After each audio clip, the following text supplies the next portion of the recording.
وہ کیوں بتایا تھا؟ ہم نے سوال کیا کہ آپ کے پاس جو اسٹاک ہے، آپ خود کہہ رہے ہیں کہ $60-65 فی بیرل کے حساب سے آپ نے لیا، پاکستان کی معیشت کیسے بہتر ہو تو سکتی؟ آپ نے اس کے اوپر $85-90 فی بیرل جو ہے آپ نے کیوں استعمال کیا کیلکولیٹ کرنے کے لیے اور عوام پر بوجھ ڈالا؟ تو آپ یہ سمجھتے ہیں کہ جو آپ یہاں پہ پریس کانفرنس کرتے ہیں یا تنقید کرتے ہیں تو اس سے قیمتیں واپس آ جاتی ہیں؟ اب یہ کہنا چاہتے ہیں؟ نہیں، یہ تو نہیں میں کہہ سکتا، لیکن اگر آپ میں نے آپ کو ایگزامپلس دی ہیں اور ہم اپنی تنقید جاری رکھیں گے، فورم استعمال کرتے رہیں گے، اس کا کتنا اثر ہوتا ہے ظاہر سی بات ہے میں اور آپ تو نہیں اس پر کہہ سکتے، لیکن ہم یہ تو شو کر سکتے ہیں جو آج ہم نے وائٹ پیپر بھی نکالا ہے کہ یہ 10 انڈیکیٹرز ہیں جس میں پچھلے 4 سال میں حکومت کس طرح سے فیل ہوئی ہے، پچھلے ادوار کے حوالے سے بھی، تاریخ کے حوالے سے بھی، اور خطے میں جو دوسرے ممالک ہیں ان کے حوالے سے کیوں ان کی قیمتیں کم ہیں، کیوں ان کی ایکسپورٹ زیادہ ہے، کیوں ان کا پالیسی ریٹ کم ہے، کیوں ان کی پاورٹی کم ہے، کیوں ان کی ان ایمپلائمنٹ کم ہے، کیوں ان کی مہنگائی کم ہے۔ یہ بہت بنیادی سوال ہے کہ اگر آپ یہ کہہ رہے ہیں کہ بنگلہ دیش والے ہمارے سے زیادہ اہل ہیں، آپ یہ کہہ رہے ہیں کہ انڈیا والے ہمارے سے زیادہ اہل ہیں۔ اچھا سر، یہ بتائیے گا کہ اگر حکومت یہ ڈیلیورنس نہیں کر پا رہی تو آپ لوگ وزیر اعظم سے استعفیٰ کیوں نہیں طلب کرتے، روڈ کے اوپر کیوں نہیں آ سکتے؟ اس کی کیا وجوہات ہے؟ بھائی آپ کو صرف ایک کی نظر آتا ہے روڈ، مجھے تو ابھی چلتے ہیں روڈ پر چلتے ہیں، میں تو ابھی تیار ہوں۔ اچھا سر، یہ بتائیے گا، پارٹی نے فیصلہ کرنا ہے، میں پی ٹی آئی کا حصہ نہیں ہوں، میں تحریک طالبان پاکستان کا اکنامک اسپوکس پرسن ہوں، تو جس پارٹی نے یہ کرنا ہے وہ سلمان راجہ صاحب نے بالکل صحیح کہا تھا۔ دیکھیں یہ وہ 2007 میں جب شروع ہوئی تھی لائرز موومنٹ یا 1977 میں PNA موومنٹ، اس وقت گولیاں نہیں چلتی تھیں، اب گولیاں چلاتی ہیں، اب بہت بڑا فرق ہے، اچھا عوام کے لیے آسان نہیں ہوتا۔ سر یہ بتائیے گا کہ آپ کراچی سے اسپیشل آتے ہیں اسلام آباد پریس کانفرنس کے لیے، آپ سمجھتے ہیں کہ یہ 30-40 منٹ کی جو معیشت کے حوالے سے پریس کانفرنس ہوتی ہے، اس کا موجودہ نظام پہ یا حکومت پہ امپیکٹ پڑتا ہے؟ بہت پڑتا ہے، ظاہر سی بات ہے۔ ابھی میں نے آپ کے ساتھیوں کو ایگزامپل دی ہے کہ اگر ہم نہ بولتے تو آپ کی ڈیزل کی پرائسز ابھی کہاں ہوتی، اگر ہم نہ بولتے تو پیٹرولیم ابھی کہاں ہوتا، تو آپ تو اپنی طرف سے یہ کہتے ہیں نا کہ ہم بیسٹ ایفرٹ کریں، اس کے بعد ظاہر سی بات ہے بیسٹ ایفرٹ میں آپ کو بتانا پڑتا ہے۔ ہم نے بتایا کہ آپ غلط فارمولہ استعمال کر رہے ہیں، آپ ایک غلط فارمولہ استعمال کر کے عوام پر بوجھ۔ آج نیپرا کا ڈیسیجن ہے کہ آپ ریونیو بیسڈ لوڈ شیڈنگ نہیں کر سکتے، یہ بار بار یہ ڈیسیجن ہوا ہے کہ آپ کلیکٹیو پنشمنٹ جو ہے وہ نہیں کر سکتے لوڈ شیڈنگ پہ۔ میرا گھر ہے، میں بل دے رہا ہوں، آپ یہ نہیں کہہ سکتے کہ یہاں پہ اس گاؤں میں اتنے لوگ نہیں دے رہے، اتنے لوگ نہیں دے رہے، تو آپ کی بجلی بھی 12 گھنٹے گئی۔ ایسے تو اسلام آباد، کراچی، لاہور کے علاوہ کہیں بجلی ہوگی نہیں، اور صورتحال ہی ہے، پورے پاکستان میں کہاں انویسٹمنٹ آئے گی؟ یہی تو ہمارے صوبے کا مسئلہ ہے، کوئی آواز ہی نہیں اٹھاتا۔ پاور منسٹری کا جواب کیا تھا کہ یہ ہمیں کرنی پڑے گی کیونکہ 500 ارب روپے کا لاس زیادہ ہوگا۔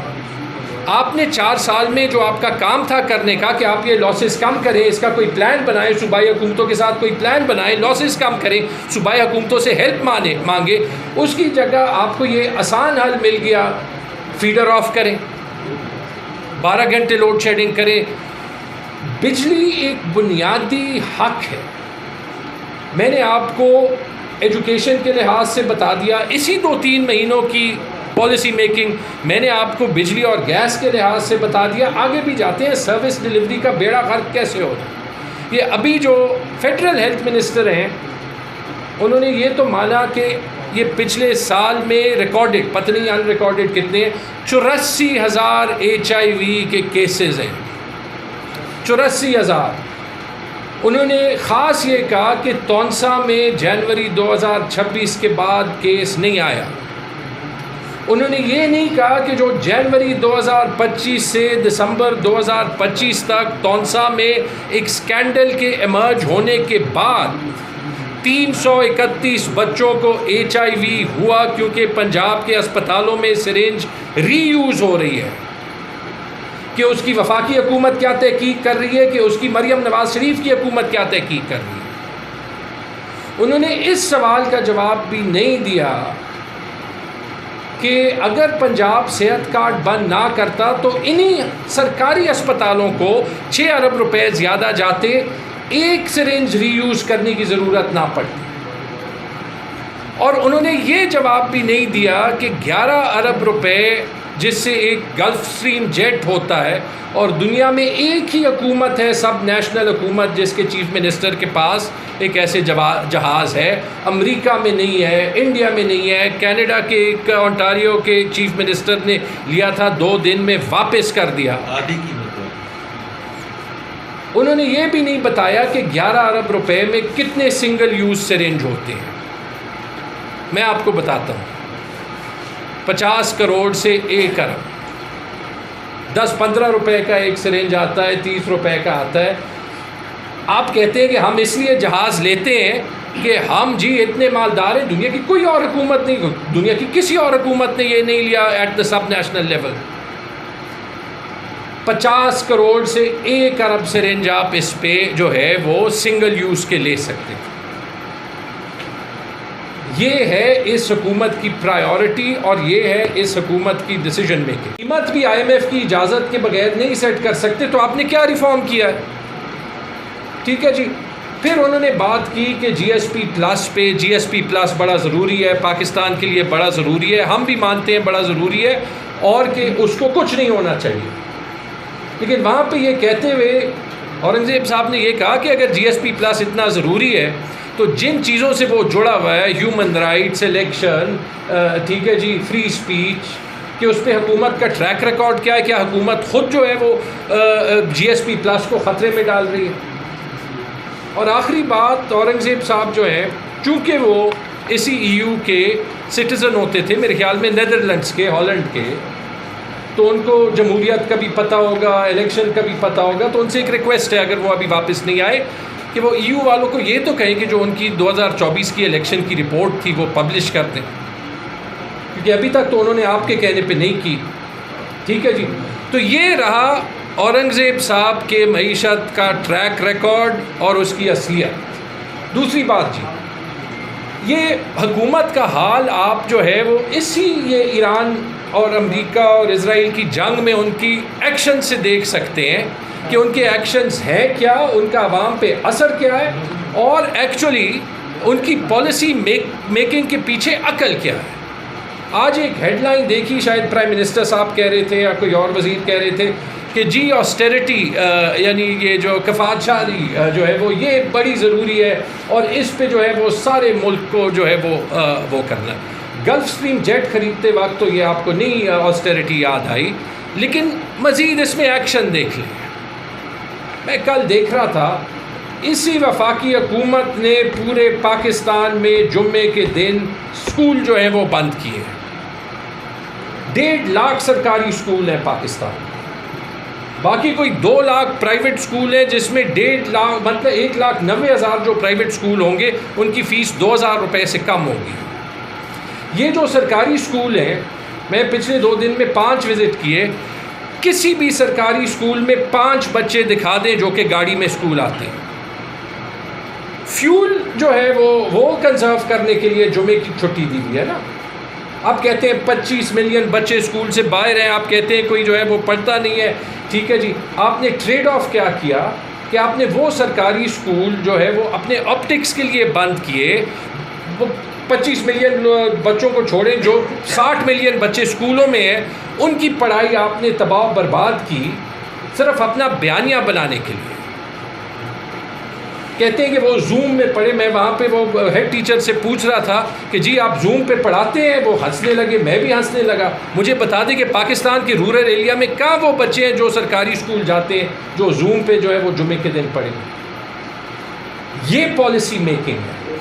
17 سیٹوں سے آپ آتے ہیں تو پھر آپ کو جو ہے وہ عوام کے نیڈز کی سمجھ یہی ہوتی ہے۔ تیسری بات جی، یہ انرجی کرائسس کی بات ہوئی، اور جتنا مس مینیج یہ انرجی کرائسس ہوا ہے وہ تو ہم سب کو جو ہے، جو 25 کروڑ پاکستانی ہیں، ان کو ہر روز یاد آتا ہے، کیونکہ ہر روز جو ہمیں حکومت ریلیف دیتی ہے ہمارا بل کم کرنے کے لیے، جس کو لوڈ شیڈنگ بھی کہا جاتا ہے ہماری زبان میں، حکومت اس کو ریلیف کہتی ہے۔ 6 گھنٹے، 7 گھنٹے، 8 گھنٹے، اور پھر ہمارے جیسے صوبے میں جہاں سر کیسر صاحب اور میں اور اپن زیادہ بلانگ کرتے ہیں، 22 گھنٹے، اس کا حل نہیں نکالا۔ بجلی کے بل دیکھیں، میں اپنا بل دیکھا تو جو بل تھا اس پہ ٹیکسز سر چارجز، پھر سر چارجز پہ ٹیکسز، پھر فیول پرائس ایڈجسٹمنٹ، پھر فیول پرائس ایڈجسٹمنٹ پہ ٹیکسز، پھر اس کے بعد انکم ٹیکس، پھر انکم ٹیکس پہ سر چارج، پتہ نہیں اس پہ کیا کیا ہے. وہ بل کوئی پی ایچ ڈی تو پہلے چاہیے کہ سمجھ آئے کہ وہ بل بنا کیسے ہے، کہ اس میں یونٹ کا ریٹ کیسے. بہرحال میں نے لگایا میرے بل میں 80 روپے فی یونٹ مجھے چارج آ رہا تھا. ٹھیک ہے جی. حال یہ ہے کہ اوپیک کا جو تیل کا گروپ ہے وہ چھوڑ دیا، اور اس کی سگنیفیکنس دیکھ لیں وہ کیا رہا ہے. یہ جو مشرق وسطیٰ میں جنگ ہے، اس کے بعد دنیا کا ہر ملک جو خود مختار رہنا چاہتا ہے وہ اپنی پرائیورٹیز دوبارہ سے دیکھ رہا ہے. آپ یورپ میں دیکھ لیں، پورا یورپ جو ہے وہ اپنا امریکہ کے ساتھ رشتہ، اپنی اکانومی، اپنا ڈیفنس دوبارہ دیکھ رہا ہے. آپ چائنا دیکھ لیں، آپ انڈیا دیکھ لیں، آپ مشرق وسطیٰ کے ممالک بھی دیکھ لیں. جو یونائٹڈ عرب ایمریٹس کر رہا ہے اپنے انٹرسٹ میں کر رہا ہے نا، کسی کو یہاں پہ پسند ہو یا نہ ہو. پاکستان اس صورتحال میں کیا کر رہا ہے اور کیا پولیٹیکل سٹیبلٹی، اس سے زیادہ ضروری چیز ایسے حالات میں ہو سکتی ہے کہ ملک ایک پیج پہ ہو، تاکہ ملک جو ہے وہ سارے مشکل فیصلے عوام کی سپورٹ کے ساتھ کر سکے. تو پہلی بات یہ تھی. دوسری بات یہ کہ جتنی معیشت خراب ہوتی ہے اتنے حکومت کے اسپوکس پرسن آپ کو جو ہے وہ جھوٹ پہ جھوٹ بولتے ہیں کہ دیکھیں جی ہم نے معیشت تبدیل کر دی. میں اس کی مثال کل فائنانس منسٹر اورنگزیب صاحب کی تقریر کا جواب دیتے ہوئے ہی دوں گا، جو انہوں نے کل EU میں وہاں پہ کوئی بزنس لیڈرز کو تقریر دی تھی، میڈیا میں بڑی وائڈلی رپورٹ ہوئی تھی. 4 پوائنٹ انہوں نے کہے تھے. پہلا پوائنٹ یہ کہ جی پاکستان نے بڑا کارنامہ کر دیا ہے کہ ہم دوبارہ کیپٹل مارکیٹس میں انٹر ہو گئے ہیں اور کیپٹل مارکیٹ سے پیسہ لے لیا. کہ میں نے کیپٹل مارکیٹس کا لفظ کیوں استعمال کیا؟ یہ اس لیے استعمال کیا کہ یہ ان کا طریقہ ہے یہ کہنے کا کہ ہم مزید قرضے لے رہے ہیں. یہ کوئی کامیابی ہے؟ زبیر صاحب نے آپ کو کہہ دیا یہ 4 سال میں پاکستان پہ ٹوٹل قرضہ تقریباً ڈبل ہوا ہے. جو پچھلے 75 سال میں جس میں ماں سوا 3 سال کے اسی نظام کی حکومت رہی ہے، ون وے اور دی ادر، 40 ارب پہلے انہوں نے ڈالے، اب تقریباً 40 ارب دوبارہ ڈالے. تو یہ وہ پہلی کامیابی ہے جو فائنانس منسٹر نے کل بتائی. دوسری بات انہوں نے کہی کہ پاکستان بڑا بزنس فرینڈلی ہے، اپنی انویسٹمنٹ لائیں. یہ بھی جو ہے ہم آپ کو کہہ چکے ہیں، بار بار کہہ چکے ہیں کہ فی الحال پاکستان میں انویسٹمنٹ 13% اور فارن انویسٹمنٹ تاریخ کے کم ترین سطح پہ ہے، اور فارن انویسٹمنٹ جو ہے وہ پچھلے سال کے مقابلے میں بھی 30% کم ہے.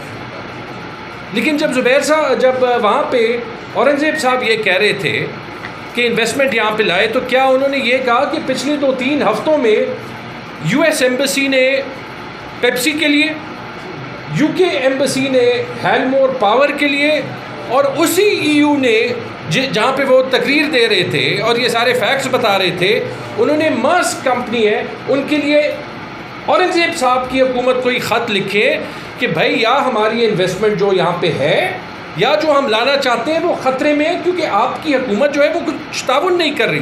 بلکہ جس EU کو وہ تقریر دے رہے تھے ان کے یہاں پہ کمرشل ریپریزنٹیٹیو کے لفظ میں نے آپ کو پہلے بھی کہے تھے، یہی انویسٹمنٹ کے لحاظ سے کہ we can bring a horse to water but the horse has to drink, کہ ہم انویسٹمنٹ کے لحاظ سے گھوڑے کو تالاب تک لا سکتے ہیں لیکن پھر گھوڑے نے پینا ہے، اور لگتا ہے کہ پاکستان کی حکومت نہیں چاہتا کہ گھوڑا جو ہے وہ پانی پیے.